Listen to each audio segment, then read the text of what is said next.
Good day, everyone. This is part 3 of the Armenian-American Perspective.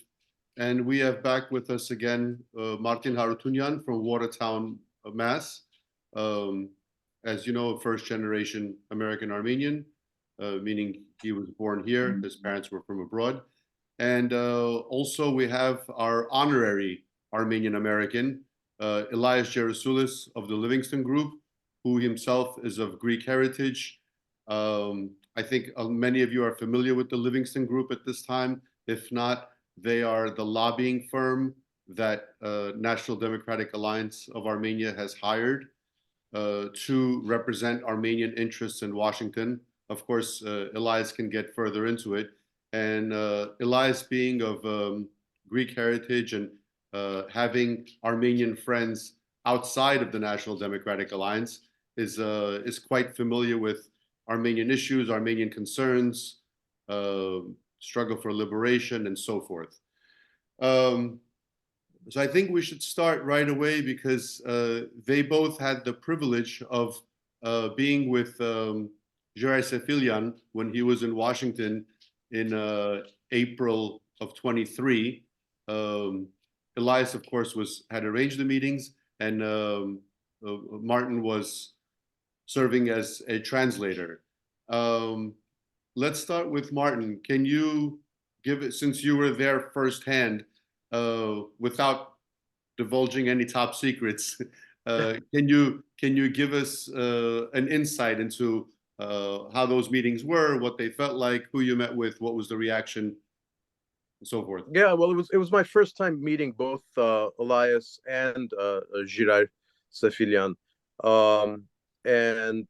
So I really got to know both of these individuals in the time that we spent together, and it was interesting being in Washington, meeting with top government officials, and those people that don't know Gerasoulis, he is an incredible individual. I would have to say he is the hardest working person I have ever met in my life. He's nonstop.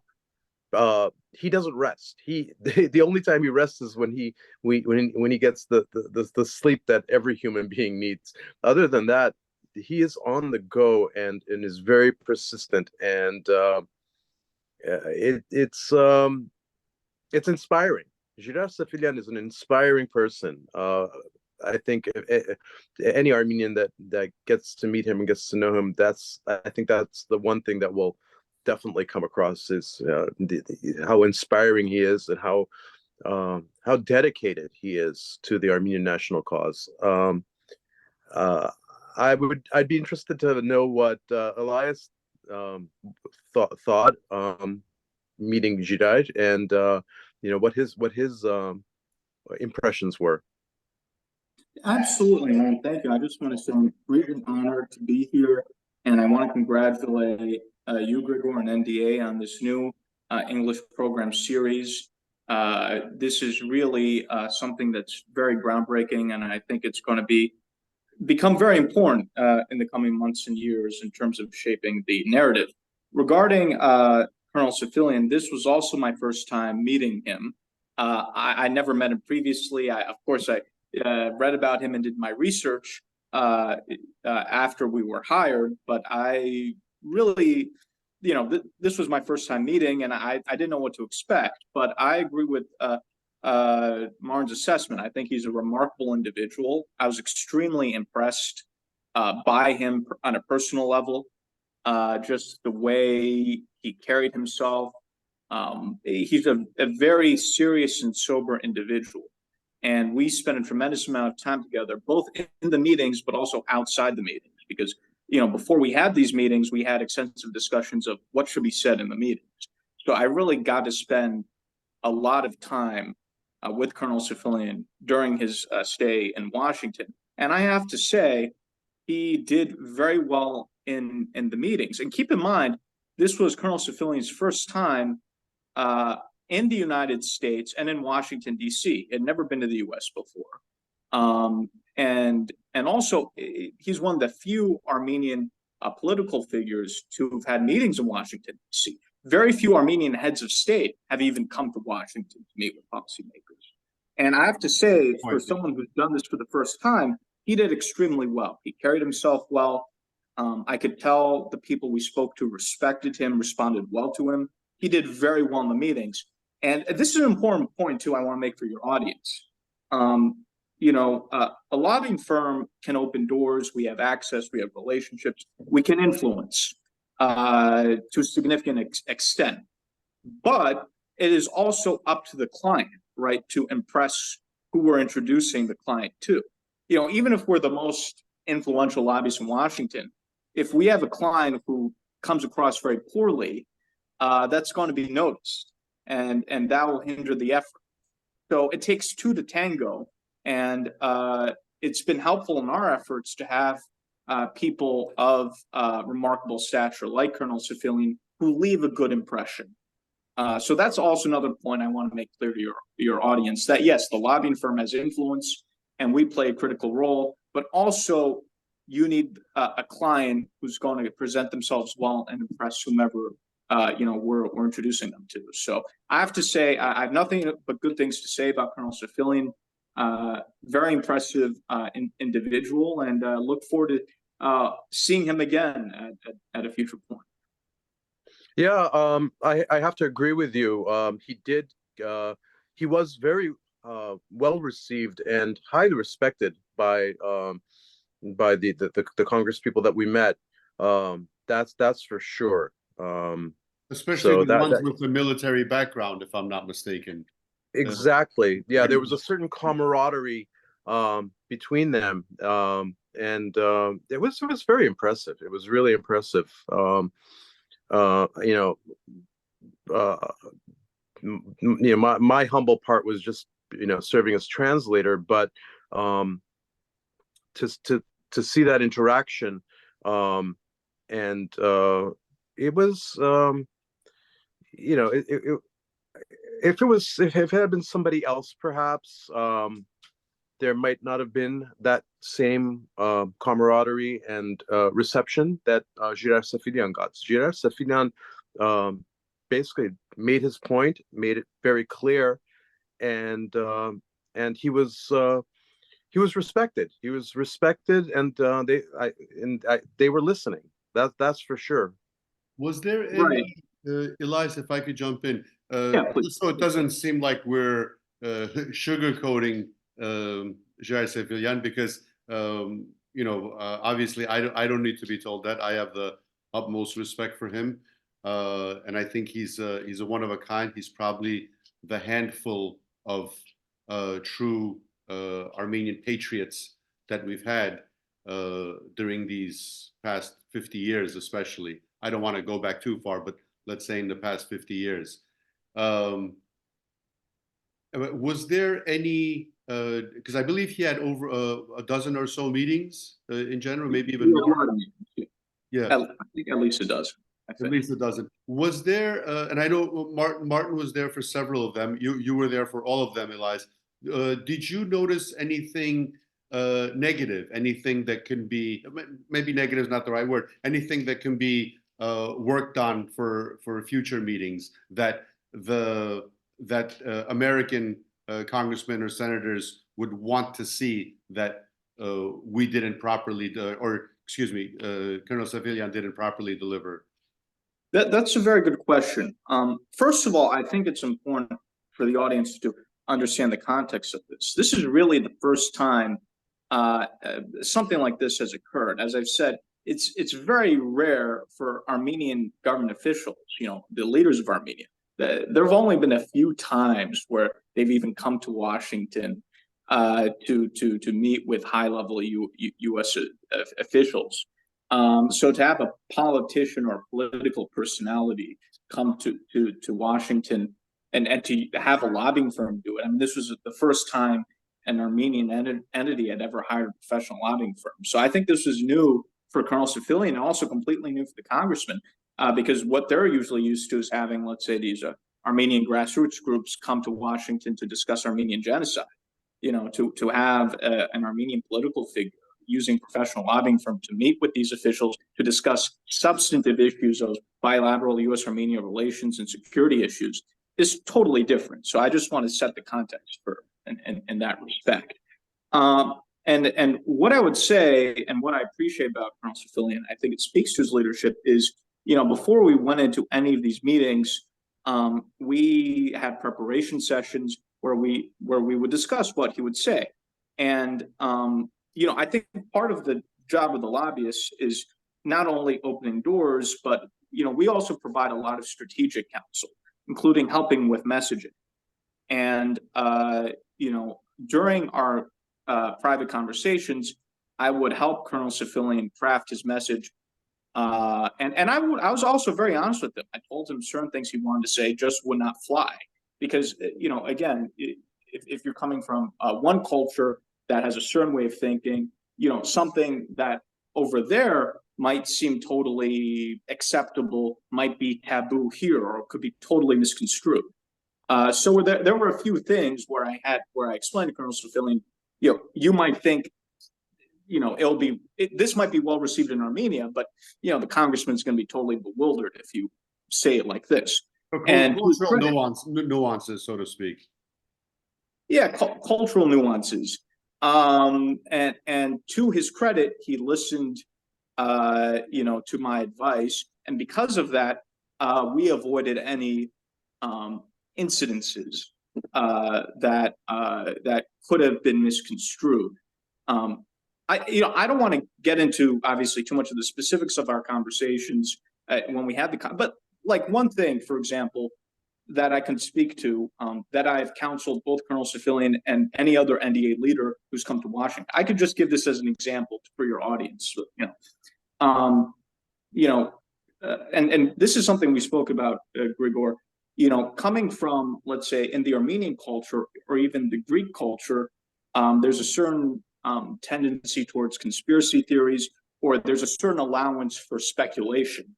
And in fact, I think I told you this, I think there's a poll saying that Greece was one of the most conspiratorial countries in the world. And we've had our private jokes about some of these different theories. So one of the ways in which there could be a potential miscommunication is something that might seem as reasonable speculation amongst an Armenian audience can come across as a, crazy conspiracy to a U.S. congressperson. So this is something that I've explained to NDA leaders whenever they come to Washington to say, hey, stick to the facts. And if you have certain theories about whatever the issue might be, preface it by saying, hey, here's what I think might be a potential theory. So, that's just one example of something that I've communicated as to avoiding issues with the messaging, just to give you something tangible. And no, sorry. Go ahead, Martin. Yeah. No, go ahead, and I'm going to ask a question. Okay, no, because I was actually going to get to some of the questions, so you go ahead first. No, well, one question that I had for Elias was, you've obviously seen how Armenian groups have worked in Washington up until this point, up until NDA right. becoming active in lobbying in Washington. Would you define that as lobbying, what those other groups were doing? I mean, if you had to put things into context, if you had to compare and contrast between, what's been happening in Washington up to this point and what's been happening in Washington since you and the NDA have been working, how would you define that? Well, that's an excellent question. Interestingly enough, sorry, let me. So that actually was one of the questions. One of your questions. Yeah. So I mean, similar to it. So maybe Elias can answer both. Right. I guess once I gave the introduction a couple of days ago that Elias was going to be on board and that he's also familiar with the Armenian-American community. One of the questions was, how do you view, and this kind of ties in, so maybe you can answer both Martin's question and this follower's question at the same time. How do you view the Armenian American community that you have interacted with personally, and what are their shortcomings and what are their strong points? So, if you can Right. focus. A lot to cover Well, there. yeah, I can speak to both, and let me answer both of your questions. Now, the Armenian American community is very large, very dynamic, extremely passionate. Very engaged. They do a lot of grassroots activities, including protests and so forth. So, if you could say on the positive side, you could say, passion, energy, activism. But where it's totally lacking, biggest weakness is strategy. And if you're passionate but you have no strategy, you're just going to end up going in an endless circle. And unfortunately, I think that's what's happened. To be successful in influencing policy, which is what the goal of lobbying really is, number one, you need clearly defined goals, right? Number two, you need to understand what the tools for achieving these goals are. And unfortunately, I think the biggest weakness that I've seen in the Armenian American community is that there's no understanding of either of these two categories. The only clearly defined goal that I've seen, and I've had extensive interaction with the various Armenian American organizations. I know them very well. I've had tremendous interactions, but there seemed to be no clearly defined goal, with the exception of the Armenian genocide recognition. And that's a whole nother topic that we could talk about, where there are issues there. So no clearly defined goals beyond the genocide recognition. Number two, also a lack of understanding the tools available. There are huge distinctions between professional lobbying firms, grassroots advocacy groups, public relations firms. It's very nuanced. There are a variety of tools to use, and there seems to be a complete conflation between all these things. So if you don't know what your goals are, and you don't know what your tools are, and you're just throwing money willy-nilly, not knowing what you're doing, you're going to keep going in a circle. And unfortunately, I think that's what's happened for the past 30 years. And I think the reason why NDA has been so successful in such a short period of time is an understanding, having clearly defined goals, and number two, understanding what the tools are and utilizing the tools very well, which is our relationship. Now, in terms of answering Martin's question about lobbying and advocacy, these are two separate things. So, for example, in the case of the Livingston Group, what I would say to your audience is this, to make it understandable. Similar to how a client hires a law firm to navigate the legal process, clients hire lobbying firms to navigate the U.S. political process. And lobbying firms like our firm typically consist of individuals who have a wide array of experience with the U.S. government, including former members of Congress and administration officials. So the founder of my firm, for example, is former Congressman Bob Livingston, who is a very prominent congressman for many years. And the lobbying firm provides multifaceted value to the client, in this case NDA, including contacts, expertise, and an understanding of the U.S. government and the political process.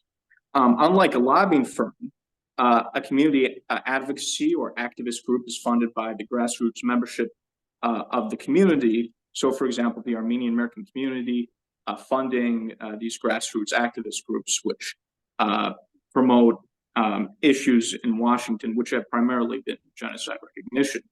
I think both the professional lobbying firms and diaspora groups should be utilized to advance the Armenian interests, but there has to be an understanding of the distinctions between these different groups. And unfortunately, I have not seen that. So, the money that's being spent, have been on these advocacy groups. That's not professional lobbying.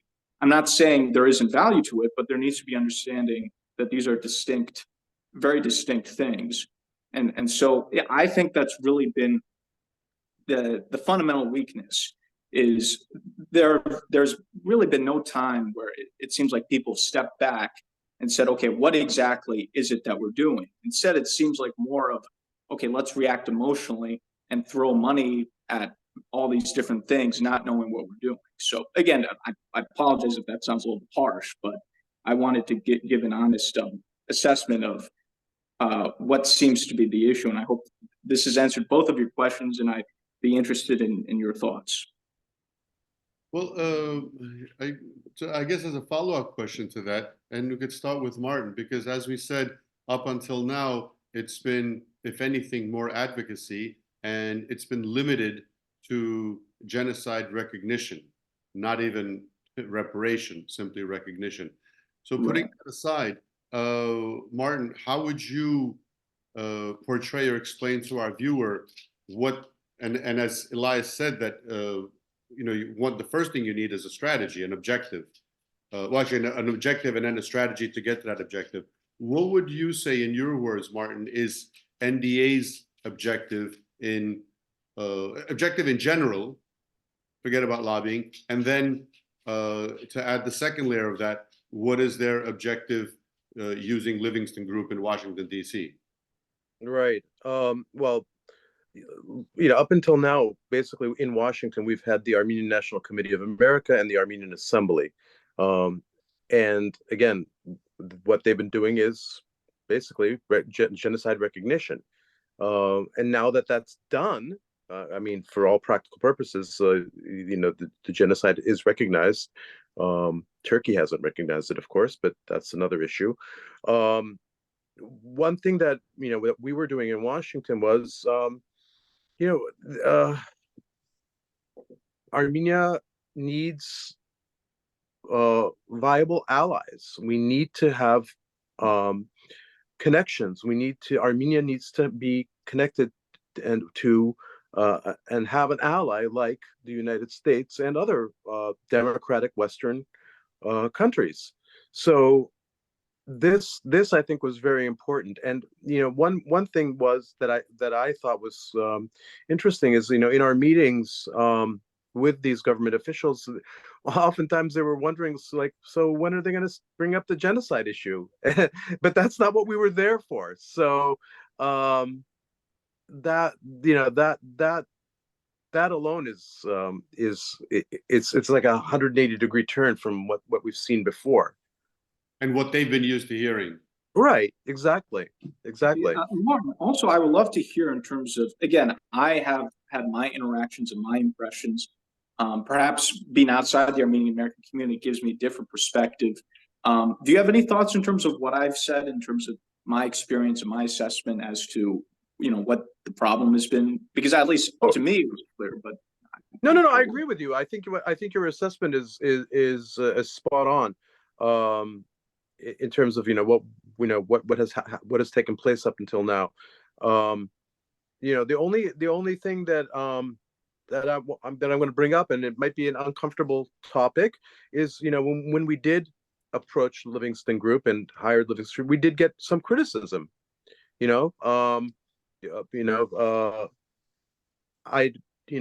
like to hear. I'm sure you heard some of that. I'd like to give you an opportunity to address that, if possible. Right. I think part of that issue is, first of all, I think there were, without going too much into it, I think there were ulterior motives in some of those criticisms. Precisely. I think the establishment, to the quote unquote establishment, if you would, who've been kind of exploiting the Armenian-American community, did not want to see, from their perspective, competition. I've never viewed it as competition. I think, we all need to be in this together to push the issues. There's so many levers of the U.S. government.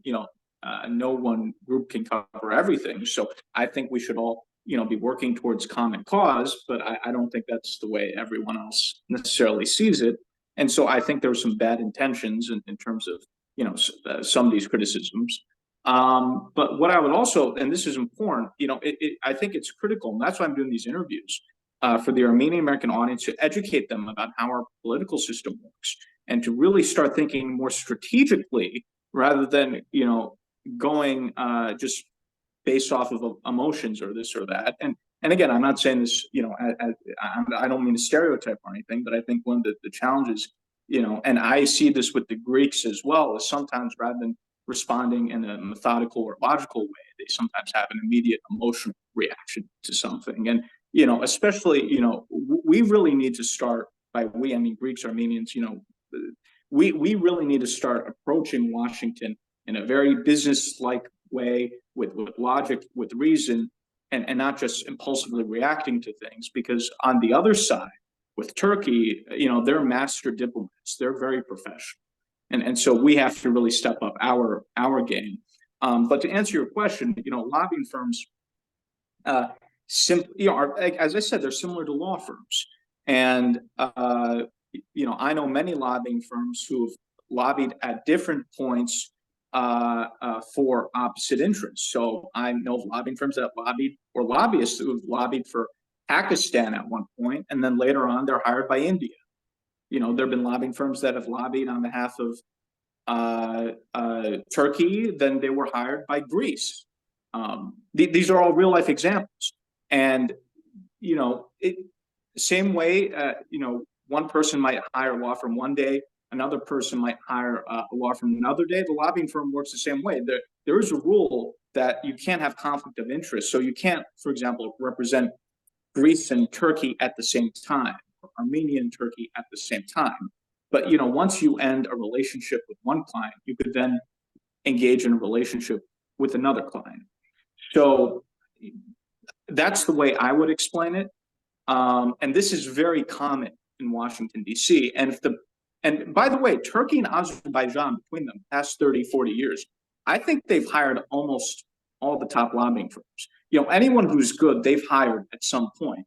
So if the Armenian mentality is going to be, we're not going to work with anyone who might have, been hired by Turkey 40 years ago or something like that, well, then you're severely limiting yourself for no reason. And the opinion of many people in Washington have changed in the past 20 years. People who were pro-Turkey 20 years ago are now some of the strongest critics of Turkey. So I would just say that it's important for the Armenian community to have a practical approach when it comes to, their dealings in Washington, D.C. If the attitude is a self-righteous one of, if you've ever had, a pro-Turkish position even 30 years ago, we think you're scum and we're not going to even work with you, then you're defeating yourself. You're your own worst enemy. And there's no logic to it. So that's what I would say. I don't know if you have any thoughts to that. Well, to give a harsh example, if you're a murderer, you're going to try to get the best lawyers out there to get you away from life imprisonment or the chair. So along those lines, and the state of Turkey and the state of Azerbaijan, as far as I'm concerned, are murderers. So they're going to go after the best lobbyists they can. Number one. Right. Number two, the more lobbyists they get at the same time, as you said, they're limiting Armenia's power. Not that Armenia has done anything, for them not to hire them, because then it would be a conflict of interest. Right. And it's been said, but I think it should be repeated, that we were fortunate enough that the Livingston Group, through the works of Elias specifically, got us a deal in layman's terms for pennies on the dollar, the rate that we got it. Otherwise, the NDA would not have been able to hire such a lobbying group of that stature. And because we have, I know the time goes by very quickly, we have less than 6 minutes left. So one thing I wanted to address for our viewer, because I think we have to assume that some of our viewers, hopefully some of our viewers, are not just regular followers NDA, but maybe new people. Right. I think it's important to address that objective. And the objective is deoccupation. So yes. NDA has been, we've had the premise that Armenia is occupied by who? For 70 years by the Soviet Union, the past 32 years by the Russian Federation. But it's still the same Kremlin. So unless we are no longer occupied, whether it's genocide, territorial integrity, and now what's been talking about, snow cleaning in the streets, every single issue that Armenia faces is because we are under occupation. We are not masters of our own domain. So until we deoccupy, we can't do anything. And that is the premise that NDA is setting forward to get away. And fortunately, just the way geopolitics have been in the past couple of years, I think the world now realizes that Russia is nothing but an occupier, which has benefited us, obviously, with the great I don't want to say popularity, the infamousy of the war in Ukraine. I think the average person knows what the horrors of Russia was. Ronald Reagan called them the evil empire 40 years ago. There was the Cold War. So this is nothing new. During Eisenhower's regime in 1959, he had set up Captive Nations Week. And the captive nations were all the nations that were under Russian influence, which Armenia was one of. So this thing is nothing new. But unfortunately, whether it's the Armenian leadership or the Armenian advocacy groups, they have shunned away from talking that. Now we can go into theories whether they were in cahoots with Russia or they were just ignorant, but that's what it was. So that was one thing that I wanted to make clear to the viewer, that is what NDA wants, the occupation, and they want the US's assistance in doing that. If each of you could sum up on any way you want, whether on this topic or something else, for 1 minute each. Martin, you want to go first? Well, I just want to say that the work that Elias is doing is very important. But in order to get this work done, we need funding. So I just want to encourage all of our listeners out there, if they haven't done so already, to make some kind of contribution, no matter how small or how large it may be, to help fund this endeavor, because it's important work. It's lobbying that has never been done before, and it's important lobbying. And if maybe Elias can just maybe in summary say what's going on right now, where we stand, what we're working on, what we might be doing in the future. I think that might be of interest to our listeners too. Thank you so much, and Martin, I really appreciate that. It was a very, very thoughtful of you to say that. I have to say, I've been astonished by, we're coming up on almost the 1-year anniversary of beginning our lobbying relationship with NDA, and I have to say, what we have achieved has even surpassed my most optimistic expectations. I'm shocked by the momentum that we've got in Washington, D.C. We've been able to arrange for multiple hearings on the plight of Nagorno-Karabakh in Congress, especially with Congressman Chris Smith and Tom Lantos' Human Rights Commission. We've arranged for, and this is really notable, Congressman Joe Wilson and the Congressional Helsinki Commission met with NDA leaders, Colonel Safilian Arapapian and Gero Yevnukian, Grigor's brother, in Yerevan. Which is very significant because usually U.S. government officials are careful about meeting with opposition leaders on foreign soil in order to avoid offending the host government. So this was really groundbreaking to have a congressional delegation meet with foreign political leader, opposition group on Armenian soil. I mean, this has never happened before. And then Congressman Wilson then wrote a letter to Colonel Safilian. I mean, when was the last time you've even seen members of Congress write letters to the leaders of Armenia, let alone opposition figure? And then, back in December, a well-known think tank, the Quincy Institute, did an entire report on Armenian and Azerbaijani lobbying, and NDA and Livingston Group were prominently highlighted as the main lobbying forces versus Azerbaijan, which has had a long history of actively lobbying Washington. And that again is historic. When was the last time an Armenian political party or even Armenian leaders were highlighted in think tank reports? So I'm just and there are many more things I could talk about, but I am. We'll do it for the next time. Yeah. But I'm extremely excited about what we achieved so far, and we have many big things that we're working on